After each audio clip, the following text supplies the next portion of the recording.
Good morning, good morning, good morning. Yo, yo, yo, what's going on, guys? All right, so today is day 32, which means that we're on chapter 32 of our Job series, a chapter by chapter Bible series that we break down the word. So, with that being said, Job 32, we got two things that are coming out of it. The first thing is that controlling your tongue and staying silent sometimes is the best thing. Just to sit there and listen and not speak, right?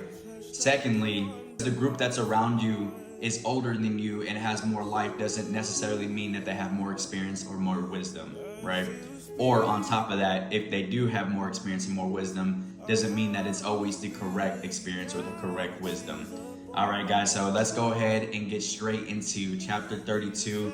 Those that have been rocking with us, you already know what's going on. Starting off with the KJV, ending off in the NIV, and then we'll add a little bit of our thoughts, right? So with that being said, guys, we got chapter 32. Doesn't look to be too long. Looks 22 verses, so let's get straight into it. All right, guys. So with chapter 32, we're going to be introducing a whole new guy, right? So not just three friends, it's the fourth friend, and his name is Elihu. Elihu is basically the youngest of the friends, right? So that's all the information we need to know for now, and then we'll go ahead and reread through. And also, I do want to say that I have a couple verses highlighted. So starting with verse 1 and 2 is something to keep in mind throughout the whole chapter, right? All right, so verse 1, it's going to be titled Elihu's Wrath. Verse 1. So these three men ceased to answer Job because he was righteous in his own eyes. Then was kindled the wrath of Elihu, the son of Barshel, the Buzite of the kindred of Ram. Against Job was his wrath kindled because he justified himself rather than God. Also against his three friends was his wrath kindled, because they had found no answer and yet had condemned Job. Now Elihu had waited till Job had spoken, because they were elder than he.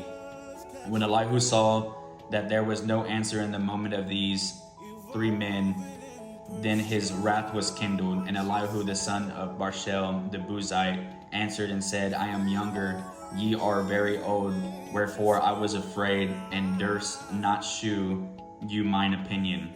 I said, days should speak, and multitude of years should teach wisdom, but there is a spirit in man, and the inspiration of the Almighty giving them understanding. Great men are not always wise, neither do the age understand judgment. So those are a couple verses that I also want to highlight, and we'll go over that again. Verse 10, therefore I said, hearken to me, I also will shew mine opinion. Behold, I waited for your words, I gave ear to your reasons. Whilst ye searcheth out what to say. Yeah, I attend unto you, and behold, there was none of you that convinced Job, or that answered his words. Lest ye should say, we have found out wisdom, God thrusteth him down, not man. Now he hath not directed his words against me, neither will I answer him with your speeches. They are amazed, they answered no more, they left off speaking. When I had waited, for they spake not, but stood still, and answered no more, I said, I will answer also my part, I also will shew mine opinion. I am full of matter, the spirit within me constraineth me. Behold, my belly is as wine which hath no vent, it is ready to burst like new bottles. I will speak that I may be refreshed, I will open my lips and answer. Let me not, I pray to you, accept any man's person, neither let me give flattering titles unto men. For I know not to give flattering titles, in so doing my Maker would soon take me away. Honestly, that was a pretty good chapter. I mean, I'm kind of curious to see what Elihu has to say, because he came with the business. He kind of told them, look, y'all try to help your friend out. You didn't do nothing. You just spoke a whole bunch of words that were going in circles, condemning him. And he was like, now it's my turn. I stayed silent. I listened to what y'all had to say. I held my tongue. Even when stuff bothered me, I kept silent out of respect. he said, now it's my turn to tell y'all what I think and whatever the case is, right? So we're just going to go ahead and read 32, then we'll go over the verses that we have highlighted. All right, so Elihu, verse 1. So these three men stopped answering Job because he was righteous in his own eyes. But Elihu, son of Barkel, the Buzite, of the family of Ram, became very angry with Job for justifying himself rather than God.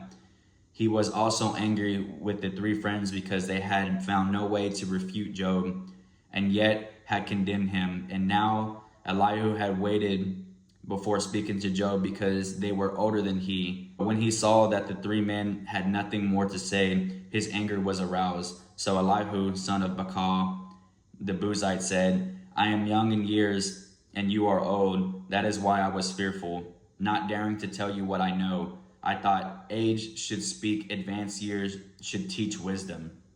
But it is the spirit in a person, the breath of the Almighty, that gives them understanding. It is not only the old who are wise, not only the aged who understand what is right. Therefore I say, listen to me. I too will tell you what I know. I waited while you spoke. I listened to your reasoning while you were searching for words. I gave you my full attention, but not one of you has proved Job wrong. None of you has answered his arguments. Do not say, we have found wisdom. Let God, not a man, refute him. But Job has not marshaled his words against me, and I will not answer him with your arguments. They are dismayed and have no more to say. Words have failed them. Must I wait now that they are silent? Now that they stand there with no reply, I too will have my say. I too will tell what I know, for I am full of words, and the spirit within me compels me. Inside I am like bottled up wine, like new wineskins ready to burst. I must speak and find relief. I must open my lips and reply. I will show no partiality, nor will I flatter anyone, for if I were skilled in flattery, my maker would soon take me away. Damn, man. All right. So we already know off of verse 1 and 2 that it says that basically these three men ceased to answer Job, so they were no longer answering Job, right? And he says, because he was righteous in his own eyes. So we now know that it says, not just based off of our thoughts or based off of what we see, but it physically says in here that Job was self-righteous. So now we know, okay, Job is self-righteous, right? All right, and then of course we introduce this new guy, Elihu, right? Which is, it says that he's the son of Barchel, the Buzite, and basically from the family of Ram. So he was very, very angry because it says, because he justified himself rather than God. He was angry at Job because Job justified himself rather than God, obviously because Job is self-righteous at this point. So with that being said, even kind of skipping down a little bit, basically Elihu was saying that he was afraid to tell them what he knows because of their age, and he disfigured and assumed that they had wisdom, obviously out of respect as well. And then it goes to say in verse 7, I said, days should speak and multitude of years should teach wisdom. But there is a spirit in men, and the inspiration of the Almighty giveth them understanding. Great men are not always wise, neither do the aged understand judgment. Therefore I say, hearken to me, I also will shew mine opinion. Behold, I waited for your words, I gave ear to your reasons, whilst you searches out what to say. Right? So that's going to be verse 7 through 11. And then here in a NIV, verse 7, I thought age should speak, advanced years should teach wisdom. But it is the spirit in a person, the breath of the Almighty, that gives them understanding. It is not only the old who are wise, not only the aged who understand what is right. Therefore I say, listen to me, and I too will tell you what I know. I waited while you spoke, and I listened to your reasoning while you were searching for words. I gave you full attention. I gave you my full attention, but not one of you has proved Job wrong. None of you has answered his arguments. He says that the other three friends, they are dismayed and have no more to say. Words have failed them. Must I wait now that they are silent, now that they stand there with no reply? I too will have my say. I too will tell you what I know, for I am full of words, and the spirit within me compels me. So he obviously feels the urge to speak, right? And at this point, he's like, bro, I sat here, I listened to all y'all guys speak, and I'm tired of this stuff. He was like, it's my turn. Yeah, it's like, give me the mic, it's my turn. Obviously, at this point in chapter 32, we don't know if this is going to be something good or bad, because at the end of the day, he could just be telling his thoughts. It kind of seems like the Spirit is compelling him, so he should have a little bit of wisdom, he should have a little bit of knowledge. And at the end of the day, as long as he points everything back to God, I mean, I think that it should be good, right? But again, those are just my thoughts. Anyways, then going off of 19, 20, 21, 22, I know we just read all of this, but it's a short chapter. We're just going to go down and break it down, right? So it says, the Spirit compels me. Inside I am like bottled up wine, like new wineskins ready to burst. So obviously, from my understanding, it's like the wineskins is what holds the wine. But whenever the wineskins goes bad and you pour new wine into it, it bursts, right? They can no longer hold that fresh wine. So he's saying, I got new wine poured into me by the Spirit, and now I'm ready to burst because I can no longer contain this, is the way that I'm taking it. And he says, I must speak and find relief. I must open my lips and reply. I will show no partiality, nor will I flatter anyone. So obviously he's saying, I'm not going to give you sweet words. He's like, I'm not here to flatter you. If I were skilled in flattery, my maker would soon take me away. So he's just saying, if I was skilled in flattery, if I was skilled on speaking sweet, my maker would take me away and take me to death, because I wouldn't be doing people right. Obviously that's a little bit of, Proverbs, power of the tongue, and also a lot of being swift to listen and slow to speak. At this point, whatever we know from Elihu, I'm like, okay, maybe he's coming up as a little bit of a stand-up man, kind of, got his stuff together type deal. And he has obviously the respect for the elder, but obviously he is ready, to come in running and gunning type deal and kind of say his piece. So I'm hoping that this is something that either transitions to helping Job finally hit that switch, and his words allow him to turn to God and finally repent at the end, or maybe his words will just make him think, and then he even takes that to God. I'm not too sure. Only one way to find out, and we'll keep reading. So God bless y'all guys. I hope that y'all have an amazing Friday. I hope that y'all have an amazing weekend. Remember to slow down. Remember to get into your word. Remember to, even if it's singing, man, even singing, praying, talking to God, rapping, whatever you got to do, be creative, man. Writing it down. Just talk to God. Have fun doing it.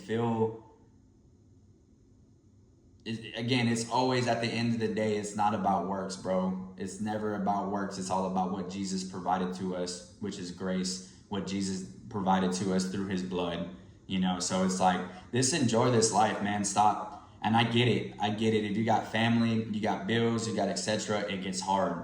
It kind of gets chaotic in the mind. You're like, all right, bro, you're always worried about trying to work couple steps ahead, and that's when it says that the devil will speed you up instead of slowing you down. Will speed you up whenever you're necessarily doing right, so to be sped up is that you're not making time for God. You're not being intentional with certain things. You have so much stuff in the real world that's going on that you almost forget, or you don't forget and you come to God, but you don't have the correct heart posture, and that's also a downfall. And if that's the case, and if you're feeling like you don't have the correct heart posture, if you really don't know,